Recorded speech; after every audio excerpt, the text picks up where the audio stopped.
চিতায় রাজা পৌঁছার আগেই চিতায় তেল ঢেলে দেওয়া হয় এবং চিতার পাশে জ্বলন্ত মশাল হাতে এক ব্যক্তি দাঁড়ানো।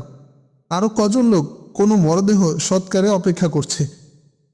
কেউ কিছু বুঝে ওঠার আগেই রাজা জয়পাল কাউকে কিছু না বলে চিতায় উঠে দাঁড়ালো। মশালের দিকে হাত বাড়ালে লোকটি জ্বলন্ত মশাল রাজার হাতে তুলে দিল। রাজা তেলে ভেজানো কাঠের স্তূপে দাঁড়িয়ে আগুন ধরিয়ে দিলে মুহূর্তের মধ্যে আগুন দাও দাও করে জ্বলে উঠল।